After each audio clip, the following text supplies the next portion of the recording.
Well, hello, my name is Heath Lambert. I'm the senior pastor at First Baptist Church in Jacksonville, Florida, and I want to welcome you to a new podcast that we are calling the After Sunday Show. Let me explain what this podcast is so that you'll know what's getting ready to happen. It's actually traces back to a conversation that Spencer and I were having months ago.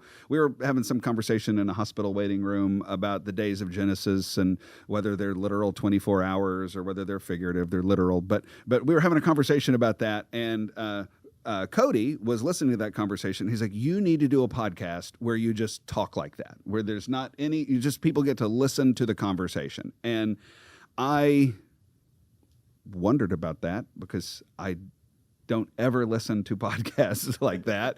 But apparently I'm unusual because communications came back and they're like, these are the most popular podcasts and whatever. So what we are doing is we are launching the After Sunday Show. And the whole idea is you get to listen to pastors talk about whatever we want to talk about. And so every other week, every other Wednesday, we're going to drop a new podcast, and you'll see some rotation and movement in the participants of the conversation. But the thing that will always be the same is when it is their turn, our pastors get to lead the conversation about anything they want to talk about. Nothing's off limits.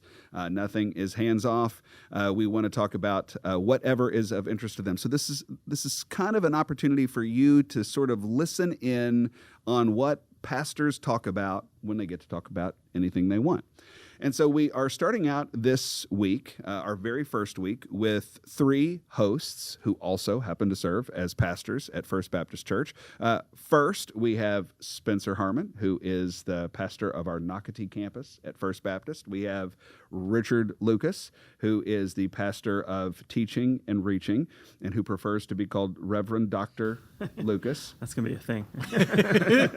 And then we have Cody Hoskins, who is the executive pastor at First Baptist Church in Jacksonville, Florida. It is my joy, not just to serve in ministry with these three guys, but my joy to call all of them friends and their wives friends and their kids friends. I love each one of these guys. We're all really close. We've known each other for years, and we're just going to talk together for the next little bit with everybody listening in. So, Richard, I'm looking at you. You can be the very first host on the very first After Sunday Show. So. Reverend Doctor. You are fully in charge. We can talk about whatever you want to talk about. What are we going to talk about first on the After Sunday Show? Well, something that's on my mind, it's in a lot of conversation. I think our church members, a lot of them at least, care is about the Southern Baptist Convention. The annual meeting of the Southern Baptist Convention is happening in less than 2 weeks. It's starting from the day we're recording this, so it's coming up fast. It'll be the week after this drops. And there's just a lot going on in the SBC. And, it's one of those things where I'm tempted to say something like, well, we're at a crossroads. This is a momentous thing that we're coming to an apex. And, the reality is that probably could have been said about a lot of annual meetings. And that it might actually be true more next year in Orlando than this year in Dallas. So, it's you don't know exactly how all the currents are going to converge. But I'd love to hear from you guys, first of all. So we are a Southern Baptist church. We actually, our church predates, the founding of our church predates the start of the Southern Baptist Convention, which is pretty cool. But we have been a long time, and I think as our church, influential in the Southern Baptist Convention. Why should we even care about this? Because we got a lot of things to do.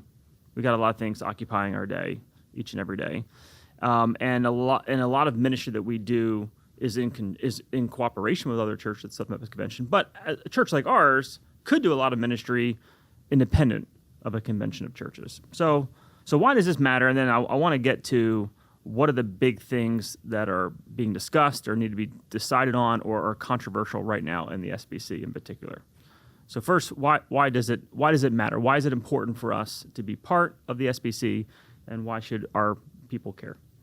I can just share I know that there's a lot of controversy in the SBC. I feel like every summer there's, like you said, the language gets used of like, we are at a breaking point. This is our biggest moment. You hear the final countdown music playing in the background. It's going down.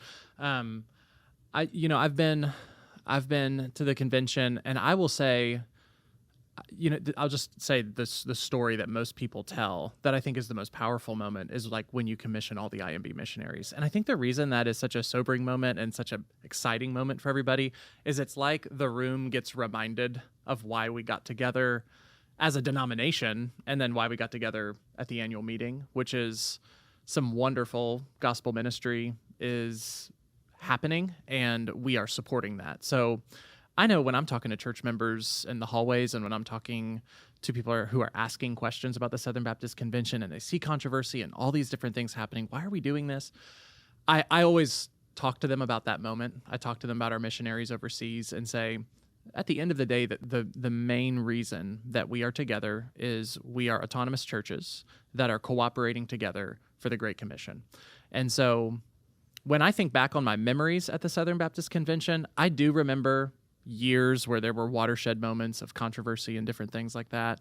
But there's also a lot of wonderful things that happen too. There's great meetings in the hallway. It feels like kind of a family reunion. I remember a couple of years ago when I went back to the hotel room and I said, this is going to sound funny because the Southern Baptist Convention is controversial. I said to my wife, Taylor, I was like, this feels like it's going to be kind of like heaven is, because with less controversy and all that. But I did see all these people and I was seeing this person I went to college with and this person I hadn't seen in years and hugging them and how's ministry going? That's wonderful. And then getting updates on all of the ministry that is happening and has happened that we can be encouraged by. So that's why we get together, is to be mobilizing ministry together. But then also, and I think this is where it gets into the controversy, is we make decisions together about how that money gets used. There's statements that we make about issues that we care about. There's lots of important issues that we vote on. Who becomes the president? Who nominates all these committees that sets up boards of trustees all over our institutions? I mean, it's very significant. So I pay really close attention as a pastor. I'll often, during the week of the Southern Baptist Convention, just like have the live stream rolling in the background if I'm not able to go. Just listen to it and what's happening because I care about how all of our people's money and resources and time and prayers need to be directed. Heath, with that, I think a lot of our people really do care about the Southern Baptist Convention, but I do think the average church member, or probably even the average church member in other churches across the country, they don't understand exactly what happens at the convention. So what is happening at the convention, but this presidency thing really matters, and why does it matter? Yeah. So the reason the convention matters, which it's important to note that the Southern Baptist Convention really only exists for a couple of days in June when we're actually gathered together. It's like right now, technically speaking, the Southern Baptist Convention does not exist. And the reason that's the case is because the Southern Baptist Convention is the opposite of most other denominations. So I just was in the United Kingdom for 2 weeks. We were in a lot of Church of England churches, and the Church of England is top down. You got HQ, and HQ tells all the churches and all the members, here's what we're going to believe. The Southern Baptist Convention is the opposite of that. At the Southern Baptist Convention, you've got thousands of independent, local, autonomous churches that come together and they give marching orders up to HQ. Here's how we are going to run this cooperation of churches. So it's really the opposite. It's the reason why liberalism has had a much harder time taking root in the Southern Baptist Convention, because you don't have elites that marginalize the regular folks. You've got the regular folks that are able to actually marginalize the elites. And so that election for president, we got a great president right now, Clint Presley, friend of mine, love him. He's a faithful, godly man, faithful preacher of the word, faithful conservative. He's doing a good job. And it's the job of the president of the Southern Baptist Convention to appoint the people who fill the boards. And so if you have a faithful conservative president like we have in Clint Presley, he's able to appoint faithful conservative people who will be good stewards of their appointments and then their organizations.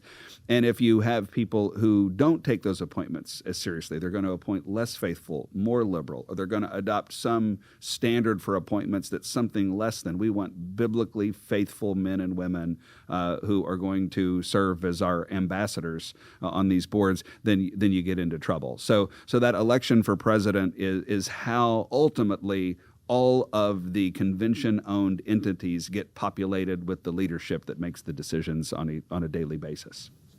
Yeah, I think of it as really just a larger extension of the Baptist principles of congregationalism. And so a lot of people say, well, does the convention tell our church what to do? Well, no, our church actually tells the convention what to do because we send messengers. So no one gets to tell us who our pastors are. No one tells us how to spend our money. And yet, when we send our money to these entities, they're going to then make those decisions. So that's why the trustee boards are so important and the president. So I want to get to some of the things that are like the big topics of conversation and controversy in the SBC as a whole right now, and I want to frame it.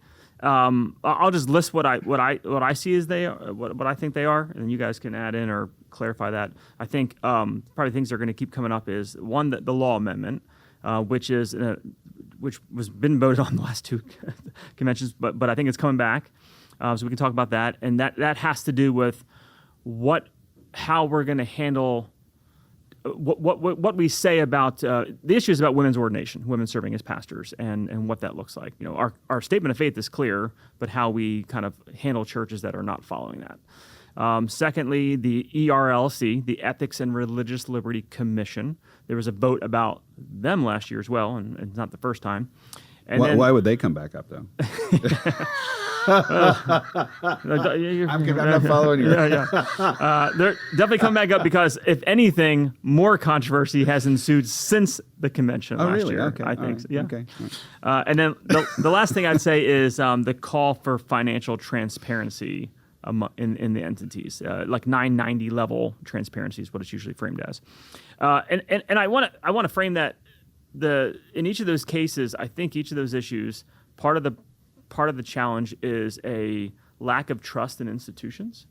And I think as a culture as a whole, as an American culture, we've just come out of a presidency, right? So we're just in the heels of the release of Jake Tapper's book, Original Sin, about the Biden administration. But even without the release of the book, there was so much, at least in our circle, so much distrust in institutions as a whole. And I think that's distrust from our highest institutions in our civil realm, and then our highest institutions, we could say, in our church realm as the SBC churches, is these entities heads, right? So the ERLC, these other entities in particular, NAM I would throw in there as well. So there's a lack of trust in terms of what's happening. So do you guys agree with that? Those are like the three kind of big issues. Would you want to add anything else to that, or say, well, I don't think that's a big deal, or I don't understand why that's an issue? I want to pivot to Heath, because I actually was just thinking as he was talking that over the last couple of years, you wrote like blogs, getting ready, which I don't think you've been writing blogs this year, right? You mean you haven't been reading my blogs? Oh, I mean, of course. I mean, they've been getting a lot of traffic. Okay, but for real, like you historically have kind of set a precedent for, yes, these are the big things I'm thinking about. I'm a Southern Baptist pastor going. So you haven't done that this year, but let's make this the blog. Okay. Where like Richard's listed 3, but I'm just really interested. Are those the 3 that you're thinking about? Mostly. I would add, I think we're in for a wild ride on Really? Funding about legal issues and legal settlements. I think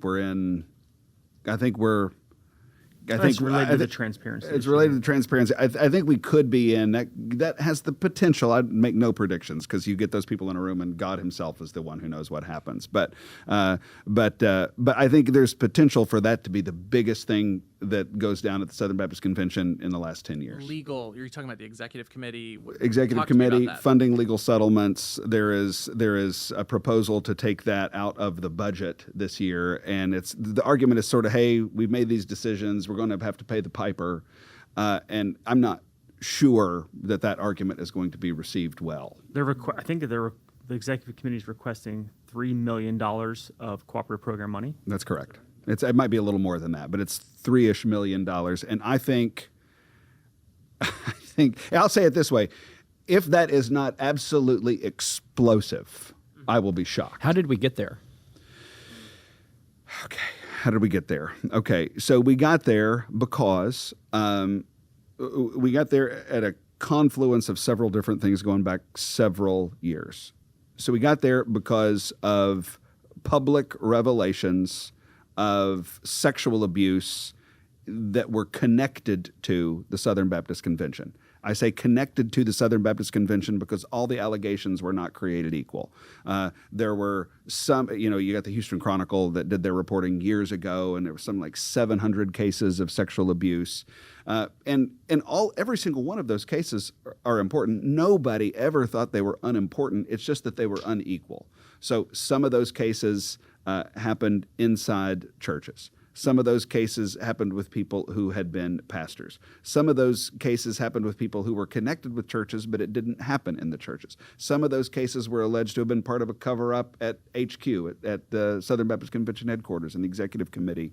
And so what you did was you had just this addition, this multiplication of story after story after story that got to 700, but it wasn't all created equal. Well, because Southern Baptists love Jesus, because they love the Bible, because they love righteousness, and because Southern Baptists want to be sure their kids are safe. They showed up at meeting after meeting, and they said, we want full exposure of what has gone on. We want full disclosure of what happened.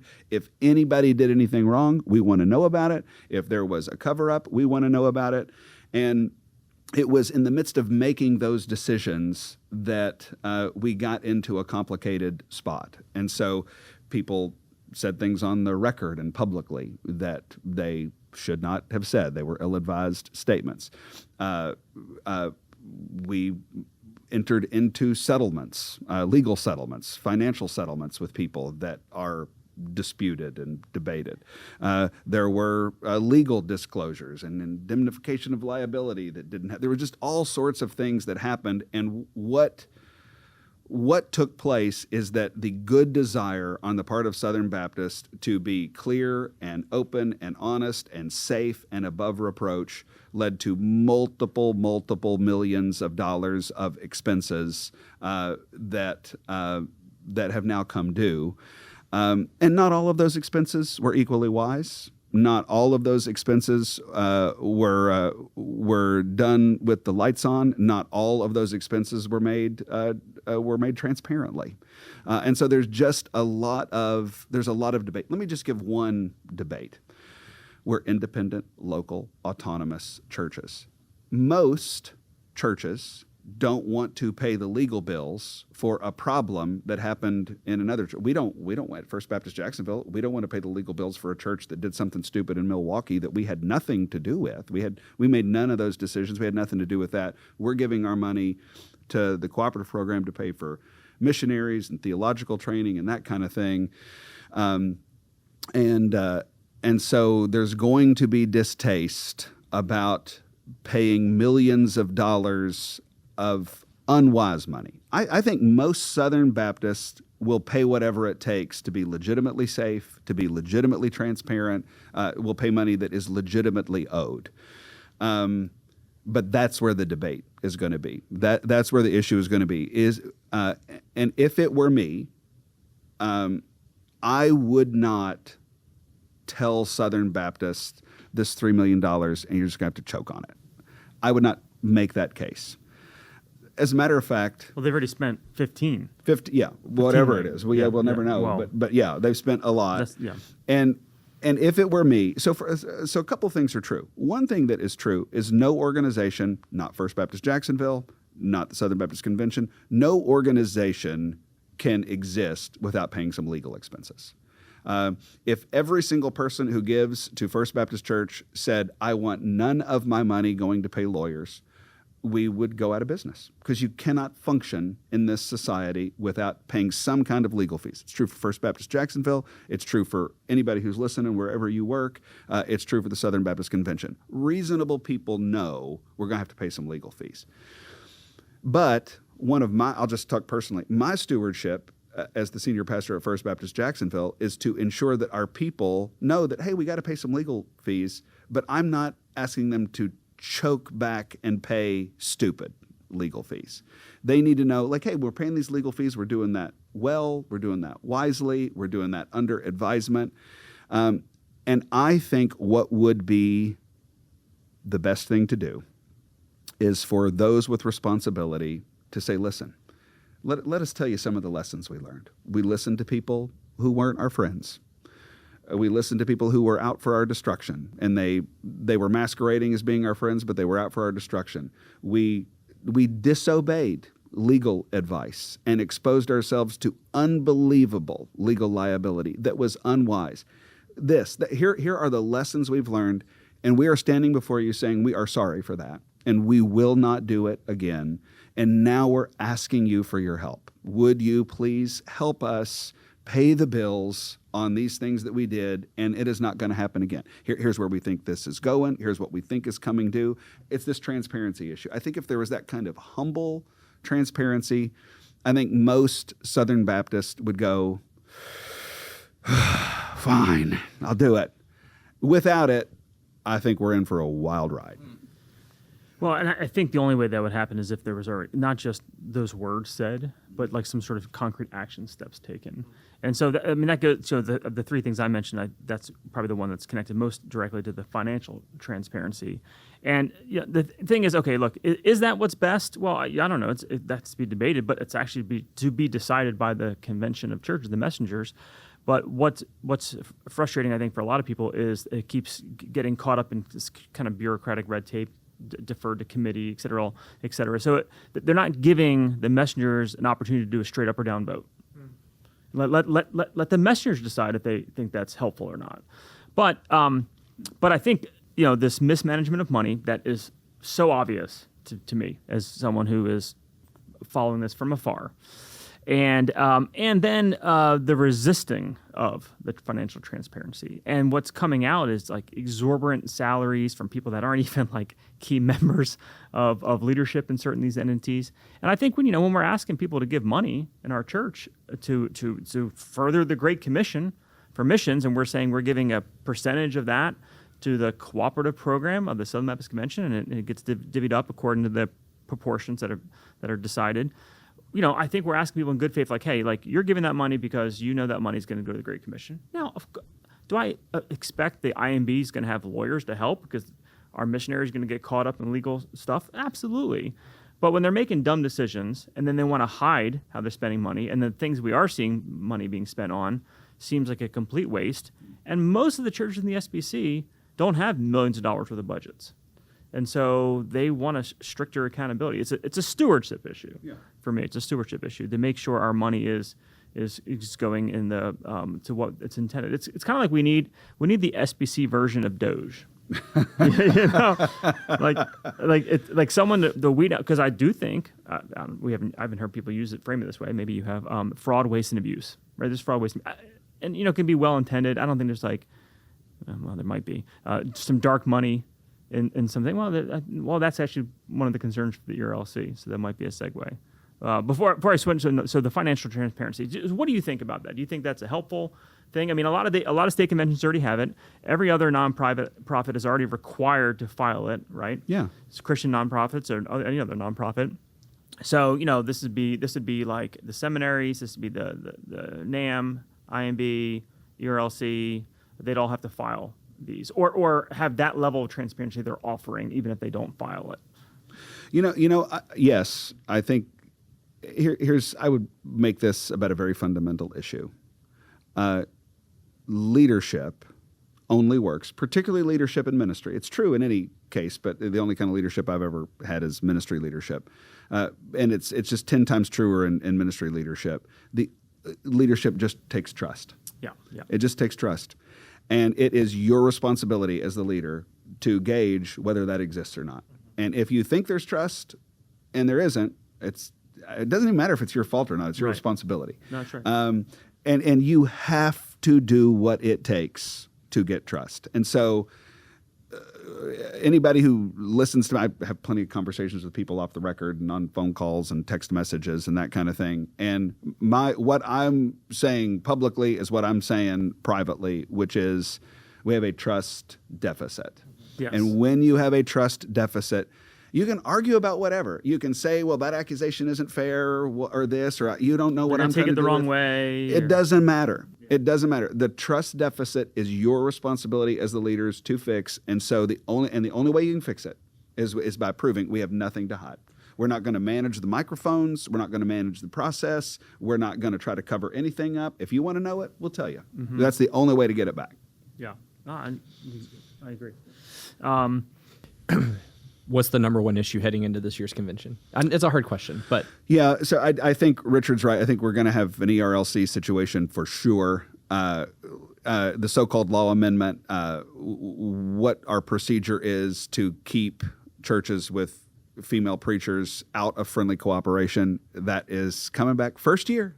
It failed last year. We didn't even make it a year without finding out that actually we really did need that kind of guidance.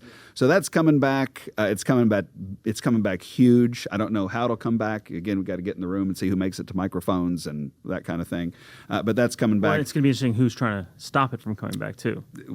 I mean, Yeah. yes, yes, and that's always the subtext in this: is who are opposed to these things, and what are they saying, and do their arguments pan out? So we were told that we didn't need the law amendment because it's clear we have this, we just don't need it; it's unnecessary. And then we didn't make it, but a few months before we found out that whoever said we didn't need it, actually that wasn't so, because apparently we do need it. So ERLC is going to be big. The female preachers going to be big, and this funding issue, I think, has the potential at least to be the biggest of them all. And I think what we're seeing related to all these things too is there is, I think it's a generational shift happening, and a kind of mood shift, and even a theological vibe shift. Right? You know, I'm seeing so many parallels to what's happening in the larger civil context too. So, for instance, on the who's going to the microphone defending the speaking against the law amendment? Well, it's the so-called SBC elites. It's like past presidents, groups of them coming together to microphones. That's how it's kind of put in kind of a public presentation.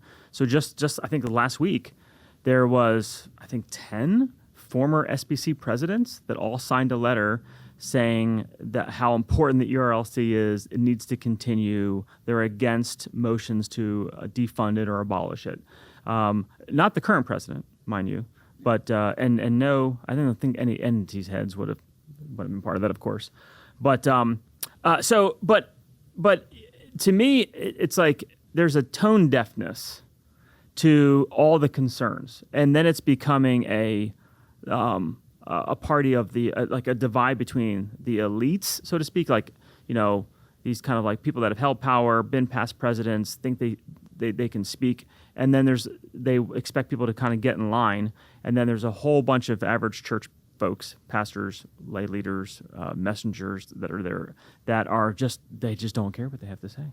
They're just frustrated, and they're not seeing them lead in a way that's establishing trust. They're not seeing them lead in a way that is addressing their concerns. They're ignoring their concerns. They're saying you shouldn't have that concern.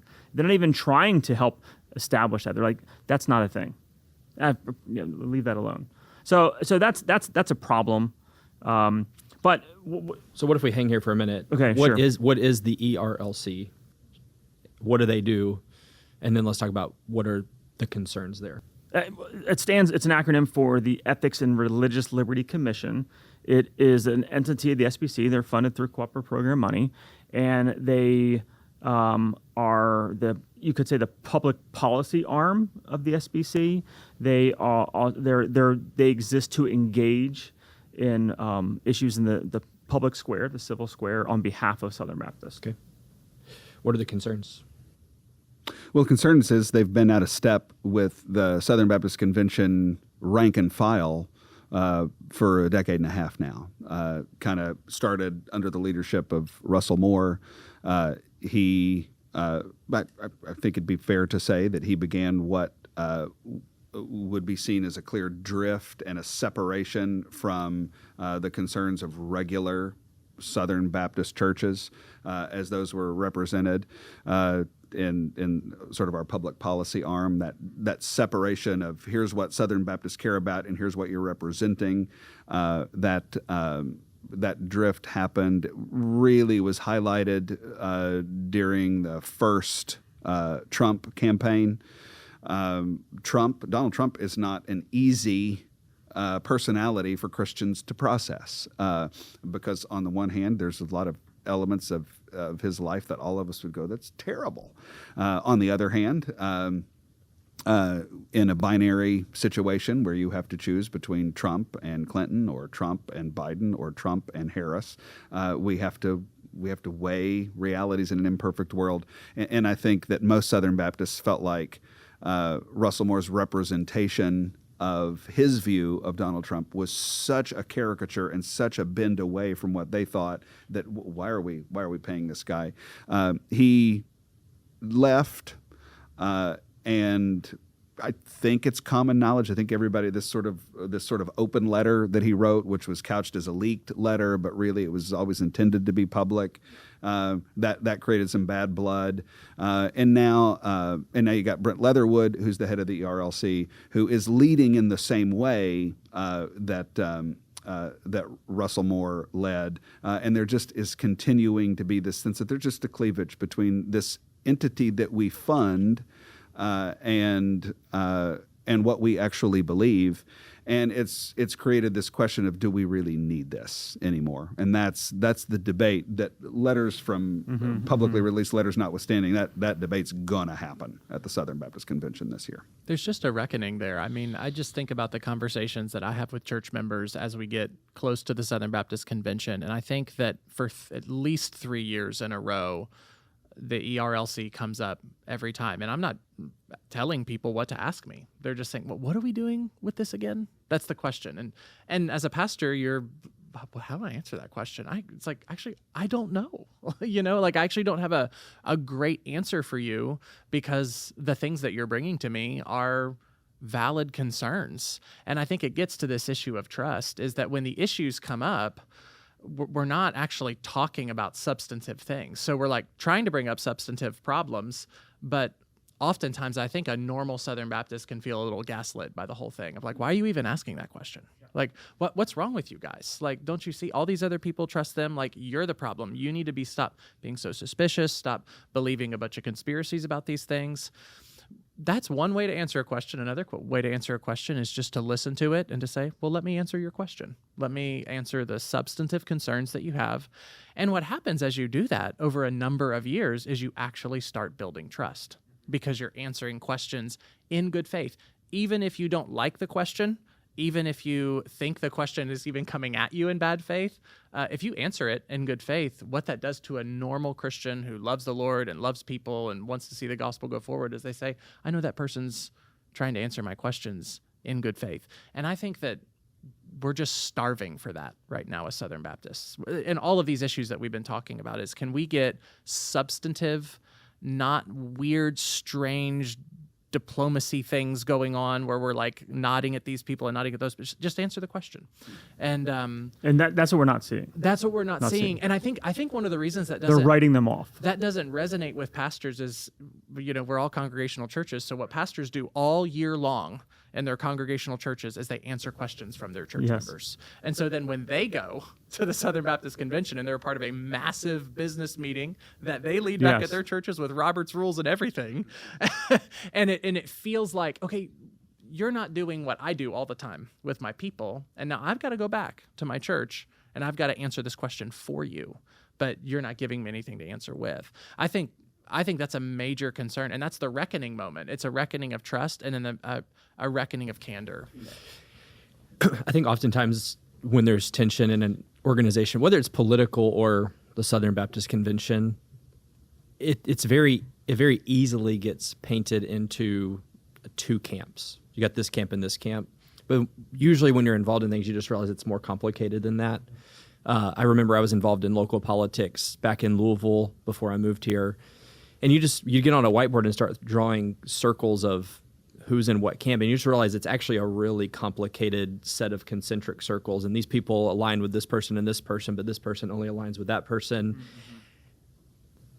I think you would be helpful here. What are the camps that you see in the SBC right now? We hear about controversy, and it very quickly gets conservative, liberal, but maybe zoom in just a little bit for us and tell us the lay of the land that you see.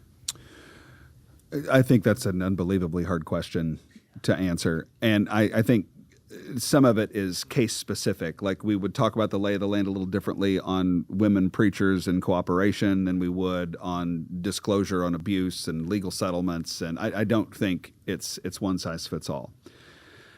I think, and this is the kind of thing that we're going to really put this format to the test, because this is the kind of thing we talk about all the time. But this is also the kind of thing that I've chosen not to say because I've wondered if it's helpful publicly, but I guess I'll violate the whole format of what we're doing here if I'm like, I don't want to answer the question. No transparency. Yeah. I don't want to be transparent as I answer your question, Cody. Yeah. So I'll just put it out there and say what I think is happening right now. I don't think mostly we're dealing with issues of liberals and conservatives. I don't think that. So I get church people coming up to me like, Southern Baptist Convention going liberal and I want us to get out of it. Or I don't want 1 red cent of my money going to the ERLC. Like, because there are a bunch of liberals over there. I hear that all the time. And I have things that I say in those conversations. But I think in the main, not exclusively, but in the main, we are not talking about a division between liberals and conservatives. I think sometimes we get mixed up on this, and people are like, well, I don't agree with you and you're a liberal, or I don't agree with you and you're a fundamentalist. I think mostly that's not the case. I think where the dividing line right now is what reality you see. That's what I think it is. I think most of the names we've talked about, with a few exceptions, are basically pretty conservative and would be on the same page. And in any event, I would want to say, hey, let's define biblical faithfulness and biblical conservatism by Bible categories, not your response to just like some debate that, hey, a procedural concern or something like that. Like, let's not just baptize people, all of our opponents, as liberals because we have a different way of approaching this than somebody else. I think the issue is, what is reality? What do you see? And so you take this transparency thing. I think the dividing line is between people who liked it the way it was and want to keep it that way, or the people who sense this is a different day. And what we need is transparency. I think the dividing line between, hey, we don't need procedural stuff about excluding women, because there's no risk that we're going to have a bunch of women preachers in the Southern Baptist Convention. The other side goes, there actually is a risk, and there's a reason we keep talking about this, and there's a reason we're going to talk about this every Southern Baptist Convention until the end of time, until we finally deal with it. And so it's, what reality are you seeing? Every conflict is something about who you're going to listen to, who's wise, and who's foolish. And so I think we're having a debate right now. I think there's a changing of the guard. I think we've gone through the children now, not just the fathers, but the children of the conservative resurgence. And now we're into a third generation, and there is a picking up of the baton. And I think the Southern Baptist Convention is not in a fight about liberal and conservative. I think we're in a fight about whose wisdom do we trust to lead us in these days. And every year we get to show up and make fresh decisions about that. And I think we're going to decide, like, hey, I think the future belongs to those who are going to be transparent. I think the future belongs to those who say, you know what, we're going to be biblically faithful and conservative, and I don't mind being honest about that. I don't mind taking votes about that and being clear that, hey, only men can be preachers. We can make a procedural vote about that. We can make a convictional statement about that. But I think the future belongs to people who are willing to say that. I think the future belongs to people that say, you know what, we are going to have to pay some legal bills. Nobody wants their money to go to legal bills, but we are going to have to do that. But we're not going to pay stupid legal bills. We're not going to listen to people who are our enemies, masquerading as our friends, who are out for our destruction when they say they want our best. I think the future is for those who want a convention that is convictional, transparent, safe, and bold. And I think if we listen to those voices at this convention and future conventions, we're going to have an awesome Southern Baptist Convention in the years ahead. And if we don't, we're going to have a splintered convention in the years ahead. It seems to me like a different, like there's competing, I agree. I don't think, we have people who are denying the truthfulness of the Bible and people who are affirming it, right? That's not the divide. But it is a very growingly stark division between what effective ministry looks like in 2025 and beyond. Correct. And I don't say there's no liberals out there that are a risk. No, Yeah. I mean, I don't think that's the main dividing line right this minute. I think churches that are having women serving in pastoral roles of any sort, especially over men, is it representational of a liberal drift? I agree. But I also could imagine that a faithful complementarian would look at that and go, I don't think that's the biggest problem we've got. And so my charge against such a person is not you're a liberal or that you're a liar. My charge is I don't think you're seeing this the right way. Yes. Yeah. And therefore, what type of leadership do you call upon to respond to that? Because there's a leadership where you can be convictional and bold and say, hey, no, we're just going to be really clear. Or there's a leadership where you can say, let's play nice and let's not create fights. Yeah. And we've had that. And that's the debate, sort of, that the Southern Baptist Convention is having right now. And we're going to figure out what the Southern Baptist Convention is made of. I suspect the Southern Baptist Convention is going to prove that they want the bold convictional leadership and they're not going to choose the more milk toasty, let's put things on the back burner things. But I've been wrong before. All right. Well, Richard, you just hosted the very first segment of the very first episode of the After Sunday show. And now we are going to have the very first peaceful transition of power in the history I feel of like the we After need Sunday some show. sort of like talking stick that we pass. Well, so since you're the one with the idea for how we're going to manage this, why don't you become the next host in the history of the After Sunday show and tell us what you want us to talk about? Okay, we're talking If about... you want to keep talking about the Southern Baptist Convention, you're in charge now. No. It's great. We're talking about all things summer right now. So Southern Baptist Convention happens in the summer. So this last Sunday at the Nocatee campus, where I preach on Sundays, we had a low attendance Sunday.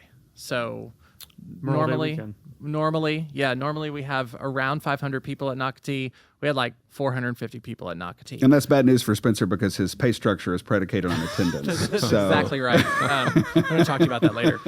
So Transparency. So it's a low attendance Sunday. We were actually talking about that as people were walking in on Sunday morning. Me and Seth, who's our worship pastor, and that's known. It's been like that ever since I've been pastoring at churches. Memorial Days, this low attendance Sunday. Daylight savings time is a low attendance Sunday. The Sunday after Christmas is a low attendance Sunday. Sunday But- after Thanksgiving. Sunday after That's Thanksgiving? so sad to me because I you know. come back ready to go for Thanksgiving I and know. or ready to go for Christmas and like, where's everybody go? at? So Memorial Day to Labor Day kind of marks the beginning and end of summer for a lot of folks. And so once Memorial Day hits, you enter into what many pastors call the summer slump, right? So you say, oh, we're in our summer slump right now. And what you mean by that is, hey, not everybody's here. Like there's some people that are just gone. And so I actually was just thinking about it this week, and I just want to talk about missing church. This is something I feel like you either talk to church members about or you don't, because they don't talk to you about it. But it's something I know pastors talk to each other about all the time is, hey, I'm concerned about this family. Like they're only at church 1 to 2 times a month. And then there's people that are traveling this summer and they're going to go up to, visit family and wherever, and they'll have a decision to make. They'll miss church here at First Baptist, but they'll have to decide whether or not they're going to go to church out of town, and they're going to make that a priority.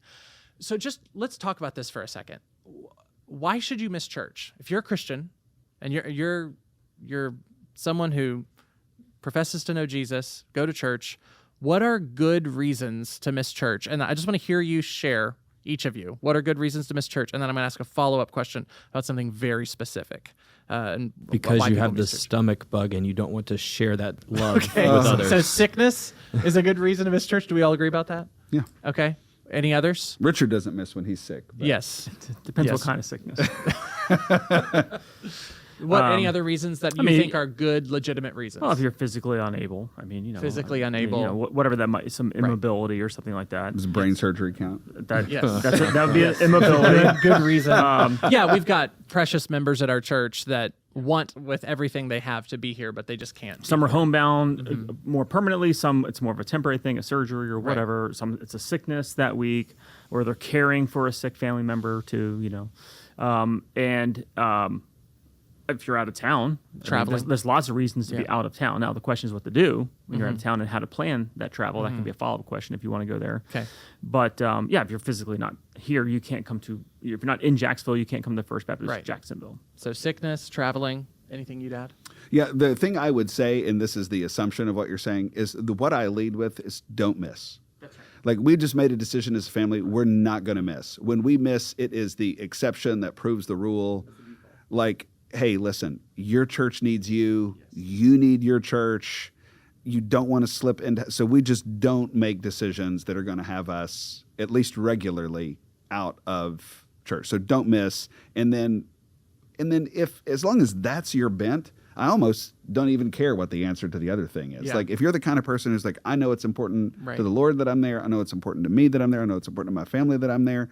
Well, like, if you called me and said I can't come to church on Sunday, I would never be like, what's wrong with you, Spencer? Yeah, that's because I just know your heart's in the right spot. Right. So, yes. Okay. You should want to be there. Right. Yeah. And that doesn't mean it's always easy, you're tired, the kids aren't cooperating or whatever, but you've just made the commitment as an individual and as a family that this is what we do. Okay. This is what we do. And so we prepare for it, right? Whatever that means on Saturday night, the routine, Sunday morning, how much time you need, who needs what help, what time you plan to get there. Like, this is just what we do. We do it every single week. And like, it's almost like I hear the spirit of what he's saying, and I agree with that. But like, you kind of have to justify not doing that. Like, something out of the ordinary is happening. You want to hear something that used to discourage me when I started ministry that's actually begun to really encourage me? Is when people fall asleep during my sermon. Okay. And let me explain why. It may be because the sermon's bad, but Heath doesn't have that problem downtown. Yeah, nobody no ever one falls asleep. They're what's all going on the edge of their seat. Remind me to check on what's going on. But listen, so here it's in the spirit of this question about missing church. So sometimes I look out on people and I'll see like a man falling asleep or an elderly person falling asleep or just anybody falling asleep. And you want to know one of the things I think about? I think they're super tired. That could be the result of the sermon. But for whatever reason, they're tired. And they're falling asleep, but they're here. You know what I mean? Like, they could have stayed home and said, I'm tired, I'm not going to church today. But I would honestly rather you fall asleep in a sermon because you're tired than not be at church on Sunday. Now, could you go to bed earlier on Saturday night? Sure. Should I not preach a boring sermon? Sure. But what I'm saying is there's just means of grace in your life that just by gathering with God's people. And I'm just so encouraged by that. Okay, so I want to ask the elephant in the room question. I want to talk about youth sports. Okay, so this is the thing. So if you're in Florida, there's two things that I think as a pastor that we talk to each other about that we'd say, man, that's discouraging, is people that are habitually missing church for youth sports. This is a niche Florida thing, and habitually missing church for Disney, right? But they're in the same beach or the beach or whatever. Yeah, like Sunday's a great day to surf. And I think that so here's the I want you just to come at this with me. Talk to me about this. Yeah, we miss church. It's soccer season right now, so we're just out a lot. We should get there about once a month, but we listen to the live stream on the way. Or hey, we're going to Disney, but we listen to the live stream on the way. What do you think about that? Like, what should we do with this youth sports and Sunday church attendance? And you have to be fully transparent, remember. Yeah. What do you think? But just first say, I'm thankful that we do live stream. Me too. For those who can't come. Right. And so it does serve a lot of people, and I'm thankful for that, and I think we should keep doing that. But we should never think that is equivalent to worshiping God with God's people, right? Like being part of a church and going to church, because you go to church for a lot of reasons. You go to church, yes, to hear the preaching, yes, to participate in the worship music, but you're also going there to do all the one another's. You're going there to serve others. You're going there to be encouraged by the gathering of the church. And so none of that's happening in that case. That's not to say there's not a place for that, but that's not that can't be like, oh, that's just like a dietary supplement I'm taking. So there's that, and then even about talking about youth sports, but also vacations. Just anything that would take you out. Yeah. Yeah. Well, so I got, like maybe you do a vacation rental and it's like a week rental, like Saturday to Saturday. Well, you don't have to go on Saturday. Like we've done a lot of times where we've left Sunday afternoon after church, or yeah, we had the rental till Sunday, but we came back on Saturday because we didn't want to miss church. Or we've frequently done this. I know where I'm going to be, and I look up ahead of time faithful churches in the area, and I actually really enjoy bringing my kids to other churches. They, I need to know what I'm walking into. I don't want to walk into some, gay affirming church or something like that. But if I can find a faithful church within drivable distance, within 30-minute drive or so, like we go, and you know what? That's a good experience for them. Even like, hey, people gather in churches, and it's different, and we have an interesting conversation about what's different, what's similar. Around the sports question, man, that's there's so many things about that. So we've had to wrestle with that in a lot of ways. I think a couple things. Some of this we can get at it from like the practical issue, but I think just from a parenting point of view, first of all. So I think it's just helpful for most parents to recognize, like, all of our kids, with very, very, very, very few exceptions, are all incredibly average, and they're not going to be professional athletes. So we don't need to like train them to be that. That's hurtful, Richard. I know you had aspirations for yourself, and your kid, if I wouldn't have gotten injured, I would have gone pro. Yeah, I know. Like the thing, I mean, it's this myth, right? Or like, or the elusiveness. Well, a scholarship or something like that, or opportunities, or I need to maximize all these opportunities. You just don't. And the sooner you recognize to free yourself of that tyranny as a parent, it is so helpful. First of all. Second of all, yes, like there are probably some other decisions you can make for giving your kids sporting opportunities. So like, part of the question is, why are you doing sports other than they just enjoy it? Because if you just like, well, we're all in and I want them to compete at the highest level and get the best coaching, well, then they're just going to ask for more and more and more money, more time. They're just going to keep doing that. And so you got to decide, okay, what are my goals for this child by the time they're, say, 18 or 22, whatever number you want to put on it, and how do we best get them to that point? And if I sacrifice everything on the altar of travel, whatever sport, baseball, soccer, whatever, then that's going to achieve that. And I'm telling you, it probably isn't. It probably isn't, first of all. Second of all, I'll just give an anecdote for my family, and we can talk more about principles, but. So because now I have as of last week I have 2 high school graduates now. So we're kind of like I can kind of see. So my oldest son, he was into sports. He played a lot of all my boys played every sport at some level. But my oldest son was the most into it, and he even graduated when he finished high school. He was a starter and a captain on the varsity lacrosse team. Okay, so he liked all that. When he was 11 or 12, I can't remember exactly, 11 or 12, he was, I was even one of the coaches. I was one of the coaches for his lacrosse team. I was an assistant coach, and he'd been playing since he was, I don't know, like second grade. And he was a starter, a key member of the team that everyone's depending on him. And we were in this, it was the end of the year kind of tournament. And I didn't think they were going to beat this team on a Saturday. The game was a Saturday, and they won. So that means now they get to play the championship game, which was the next day, and it was on like the college turf field in their like arena, and it was like amazing, and everyone's all the hype and energy, they're all super excited, yeah, and he had several of the other teammates were actually members of our church too, or part of our church, and he was like, and he knew we didn't do sports on Sunday, we just made that decision, we didn't do it, and so that came. He's like, well, Dad, but it's the championship game. It's the last one. There's not even any other ones. It's just one Sunday. Can't we miss? And man, I was really torn as a parent. I was really torn because he loved it. He was all in. He had already missed plenty of other things for all kinds of church things all the time. And this is what he wanted to do. And he had other teammates whose parents were making other decisions, right, to go and not go. And it was like a big thing. And man, I wrestled with it. Tina and I talked to make sure we're on the same page, and I talked with my son. I said, son, I'm sorry, we just don't miss church for sports, and we're not going to be. I'm not going to show him now because he cried, he really cried, and you know what though, he cried because he was sad, but he wasn't angry. He wasn't angry at me. And probably to this day, if you ask, I don't know what he would say. I should ask him, but you know what though? It didn't like derail his lacrosse career. I mean, like I said, he still played varsity lacrosse. He was still captain of the lacrosse team. Now, how would you help him think about? So you got other parents who go to church here. How would you help him think about other parents who made a different decision? I said, son, you know what? every parent needs to make decisions for their family. And he's like, we weren't commenting on like, are they sinning or not sinning or something like that. So I wasn't making, we didn't really comment on this. I didn't make the decision because I'm principally a Sabbatarian in theological commitment. Right. We made a family discipleship decision that we just don't miss. We don't miss church for sports. Not like that.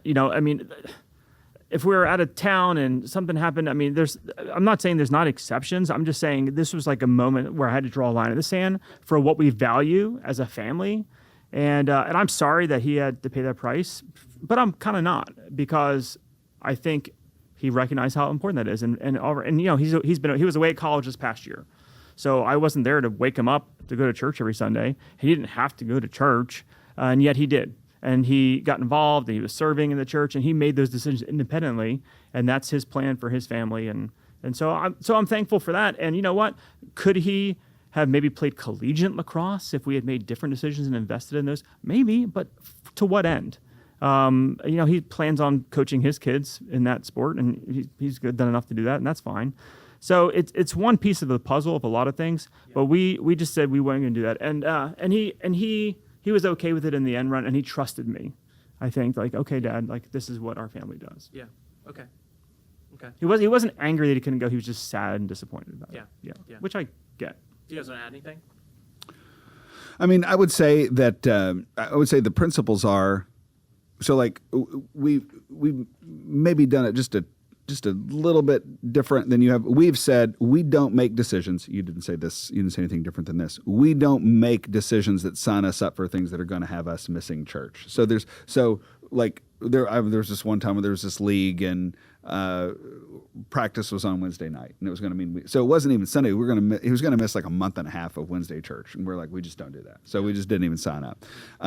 But after we say we don't make decisions that have us regularly out, I would say I'm not interrogating anybody in our family or anybody in our church on the one-offs. So I don't even know who the other families in our church are, but if they went and let their kid play, I wouldn't be like, well, how come you're not as faithful as the Lucases? And this was in Vermont before we were here. There you go. Yeah. Okay, there you go. So figures. Never at our church. Never. So we wouldn't do that. We'd say, hey, listen, we just don't. And I could even imagine a situation where, I don't know, we're going to do this one-off thing where we're going to Disney World on Sunday because my son's getting deployed and we're not going to see him for 9 months. And this, I don't know. I'm honestly having this conversation aware that we got between us, there's like hundreds of people that know all of us and that we're pastoring, and thousands of people that go to our church. And I wouldn't want anybody to think, well, if you're not here, we're going to get a phone call.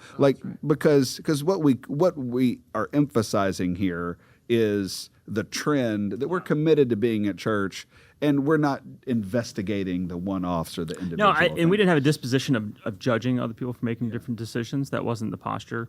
And I like the way you said that. And a lot of times, if we did sign them up for some sort of league that did have expectations for our practice, and like I just negotiated that on the front end. Yeah. Like, hey, listen, I understand you. It's only Monday and Wednesday practice. Like, he's not going to miss. He's not going to be able to make on Wednesdays. Can he still come and can he still play? And he's like, yeah. Like, okay. Or like, well, no. Okay, well, then we're going to go somewhere else. So we kind of just have that conversation in the front end. And and the assumption was not we're going to miss church. The assumption is we're going to miss that sport. Right. And I think, I see categories for exceptions and things like that. It actually leads me. I know we're running short on time here. I'll just two closing thoughts on this. Similarly, I often see parents. Where's that book? This is called the Bible. Oh, yeah. I see parents at our church and kids that will show up on Sunday mornings and they're like in their baseball jerseys or their football jerseys at church, and I think that's awesome. Yeah. Because I'm like, okay, you didn't have to come today. Yeah. You could have like got brunch as a family and headed to the ball field, but instead you're here. Or they come to our second service and there's already dirt on the uniform, because they played an early morning game, but they came. And I'm just like, that's what I'm talking about. That is a fundamental commitment. Do those families every now and then miss church on Sunday? I'm sure they do. For baseball. Does everybody make the same decision? No. What I was thinking of was the language of Scripture in Hebrews 10:25. So he says, the author of Hebrews says, not neglecting to meet together as is the habit of some, right? But encouraging one another, and all the more as you see the day drawing near. It's so instructive. So what I would want to say to a church member is, what are your habits? That's the big concern is, it's like, are we only going to church once a month because we're so committed to sports, or we're so committed to vacations, or we're so committed to our boat or whatever, as is the habit of some. But then I just would want to say, turn it on whoever is considering this question and says, the goal of church is you're missing out on the encouragement of the body of believers, and Jesus is going to come back really soon. Like, how will we have wanted to have spent our Lord's days when we know that Jesus could come back anytime? And there's so much encouragement that you can give and you can receive. And so just to examine your habits, I think is probably the most important takeaway that I want families to be thinking through is, are we quick? Are we just quick to miss? Are we quick to miss for whatever? Yeah. And what's our habit? I think that's it's not a spirit of judgmentalism or a spirit of legalism. It's a discipleship decision as a leader of your home. That's exactly right. And it's what you value and what you think is the priority. And you know what? That's right. And here's the other thing too. If you're invested in your church and serving, then it kind of becomes hard to miss too, because people are depending on you. All right, we're running out of time. We're cruising to the end of the very first episode of the After Sunday show. Cody, you're the only one who hasn't hosted yet. You get to take us home. All right, let's have some fun. So, let's have some fun. Unlike what we've been doing. So I hope you got some ice cream under there. So one of my favorite things about working with you guys, I was even this morning driving in, just thanking God for the joy of getting to work with guys like you. One of my favorite things is laughing with you or laughing at you. Let's talk about humor for a minute. So first off, let's be biblical. Is humor and laughter a good thing? Does God want us to laugh? Ecclesiastes 3, there's a time to laugh and a time to cry. Okay, Amen. So it's in the Bible. What does humor look like in your life in this season? How do you create humor at home? How do you laugh with your family? What's humor look like? What's some of your favorite things to do to laugh? Take my shirt off. What is that always makes everybody laugh. Oh my gosh, there's some tan lines right there. So I have bigger problems than tan lines. So, in our home we have 4 teenagers. And so when they're all home, which is hard to find when they're all home around a dinner table, it just starts happening, right? Sometimes now they're at the age, right? I'm sure this happened in your home, Heath, where they like to remind us of things we've done in the past as parents, right? And that creates humor. One thing that's they're all I think they're all members of Gen Z, and I was joking that I had to download. I think I sent this to you, Heath. I had to download this glossary that someone posted on social media of Gen Z. Like lingo, like slang terminology, because I'm like, I need this so I can understand what my kids are saying, and so now I try to appropriate some of those, but like I intentionally use them in the wrong way, and they can't handle it. They're like, what is that, Dad? And I know you're doing it all wrong. Energy coming off of you. So our kids are older; their kids are a little younger. And so one of the things that I'm dealing with now that I wasn't dealing with when my kids were y'all's age is we have a family text thread now. So there's a family. So I text all of my kids. Yeah. There's a family text thread with all of us on there and their mother. And it's so funny because they drop these words and I don't know so I'll say, what does that word mean? And then Carson will come back and he'll explain it, or Chloe will come back and he'll explain it, or Connor will Lauren never explains it, but somebody explains it. And so Carson was describing a situation, and this is how boomer I am, okay? I don't even remember the word. He said he was interacting with somebody out someplace, and he did this to a person. He muggled them. It wasn't muggle. Muggle is a Harry Potter term for people that aren't magicians. But so it wasn't that. But it was simply, he's like, I muggled them, or whatever the word was. And I was like, what does that mean? And it's so quiet and usually I get a side text from Chloe, and it's like, here's what it means. Chloe always hooks me up. Spare you from embarrassment in the family. But so nothing's coming. And finally, I get a text from Carson, and he's like, we've been talking, and you'll never understand. They were talking about me. They were side texting about me, and they're like, don't even explain it. He'll never get it. So that's what we've been reduced to. It's for sure. But, but like sometimes I'll put something on the family text thread, and they'll say, "Hey, look at you, Dad, you go," or they're like, "Oh, that's funny, Dad," or like, "Dad, we don't get it. Why is that a thing?" Like, Yeah. Younger years, what's it look like? Our kids are 10 years old down to 3 years old, and so most of our laughter. I mean, we're laughing all the time. In fact, if we haven't laughed, I take it as kind of an emergency. We have to like start laughing together. So, oh my goodness, what's the thing we most recently did? A lot of the laughter when I'm home, I feel like centers on me because I take a lot of pride in doing like dad jokes and dad humor. And my girls are old enough now to like they really are starting to get tuned in. I'm being really cheesy, and they're like, "Daddy, what are you doing?"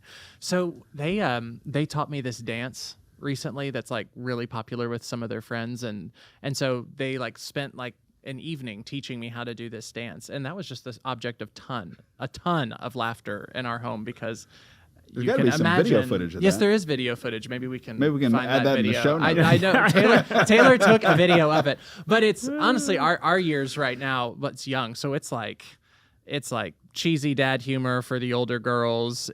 We watch shows that we think are really funny and just laugh together. We went through a really long season where we watched the animal edition of America's Funniest Home Videos because our kids were really Those into shows that. are funny. They're hilarious. Yes. Taylor is a great curator of finding online funny clips. She is. Like she's one of the best. really good at finding funny videos, and our kids love seeing those. They love seeing the like silly things that people do. And then our younger kids, it's like, I mean, we're doing tickle fights still. So, but it's important, and we're doing it all the time. And honestly, we laugh together a lot here, and so it's great. All right. Well, listen, you have just endured, if you're still with us, the very first episode of the After Sunday show where you got to listen to us talk about whatever these guys wanted to talk about. That's one down. We'll see how many there are to go, but I hope you join us next time on the next edition of the After Sunday show.